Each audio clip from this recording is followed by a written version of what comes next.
Sama po kayo, punta tayo sa Maribeles, Bataan. Dito tayo sa C3 Caloocan sa North Harbor. Dadaan nga tayo ng Harbor Link.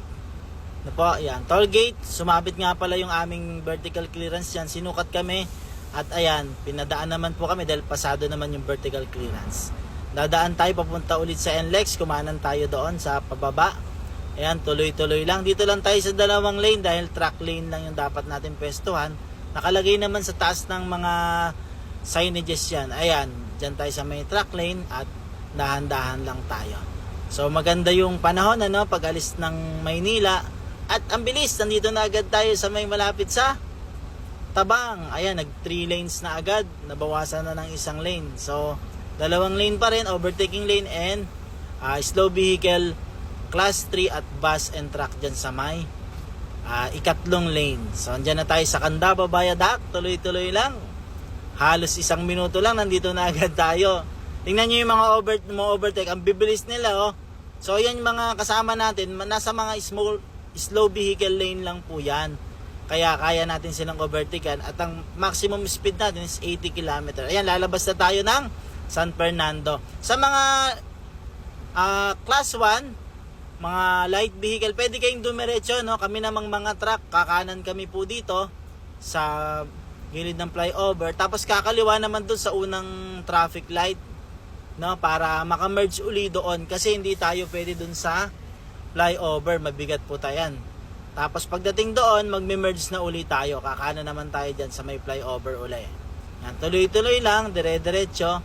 At diyan nga pala, kumain muna kami, After kumain, yan, nag-time-lapse naman muna tayo within 43 seconds. Pakita namin sa inyo. Medyo may alog yung time-lapse, Yan ang bilis, ang daming mga sasakyan. At tingnan nyo po, umaambon-abon lang, gumagalaw yung ating wiper. Ano po? Tuloy-tuloy lang po yan. Inuulit natin, Ito pong daanan ito na San Fernando ay para makatipid po tayo sa SCTEX. Ngayon kung umuulan, kagaya ng binanggit ng ating follower, pwede kayong dumaan po sa SCTEX kung tingin nyo babaha. So dito tayo sa Jose Abad Santos dumaan. Tapos, dahil tayo po ay truck, kagaya ng binanggit natin, kakanan po tayo dyan sa Lubao Bypass. Sa mga class 1 or light vehicle, pwede kayong dumiretso dahil kayo naman po ay pwede po doon. Kami po bawal po dyan pagka ganitong oras. Pag araw. So dito tayo sa bypass. Sinulat na nga pala natin na times 10 forward, fast forward times 15 at kung time lapse para nakikita ng ating mga viewers kung gaano ba kabilis yung ating pagpapabilis ng ating video. So yan, diretso lang po yan, makikita nyo naman po. Kung ayaw nyo pong dumaan doon, makakita kayo ng Bukirin, pwede kayong dumaan dito sa Lubao. May mga bilihan din pala ng pagkain dyan, dyan huminto yung mga truck para kumain at mag-stop over dahil sa mahabang biyahe. Tapos magme-merge na uli, kakanan na po uli dyan, magme-merge na po tayo doon sa mga hindi naman lumiko sa Lubao Bypass. May ginagawa nga pala dyan na tulay, kaya medyo bumabagal-bagal po yung biyahe po dyan. Ayan, naka-timelapse na naman tayo hanggang sa makarating po yan sa Maribeles. So tsagain nyo lang po yan. Bumili kami dyan ng mais sa may Bataan Hermosa. Tsagain nyo lang po yan, makakarating tayo dyan. At medyo binagalo naman namin doon pagdating sa Maribeles kasi maganda ang view doon. Makikita nyo po. Yan, naka-timelapse siya. Tuloy-tuloy lang. Ang ating takbo, ang bilis. Ang saya-saya. Sa susunod siguro kung may request kayo, babagalan po natin yan, At ayan, dito na nga tayo sa may FAV. Sa may papasok ng Maribeles. Ayun, biglang nagkaroon ng pag. So kakaliwa po dito yung mga truck. Diretso naman po yung mga light vehicles doon. Ito po yung daanan ng truck. So medyo matarik po yan. Yung daanan ng truck dyan, silipin nyo na lang po. Magandang view niyan kung hindi umuulan. Susunod, kukuhanan po natin ito uli kapag ka maganda na po yung view. Babiyahe ulit. Ayun, matarik. Tignan mo ito. Nagulat ako. Biglang umovertake sa akin. Pero pababa yan tapos ang sikip-sikip dyan. Tapos basa pa yung kalsada. Sanay na sanay. Siguro tagarian sila. So yan, dahan-dahan lang po ako dyan dahil nag-aalalay ako. Dahil madulas yung kalsada. Tapos hindi ko naman masyadong kabisado pa dyan. Tapos masikip.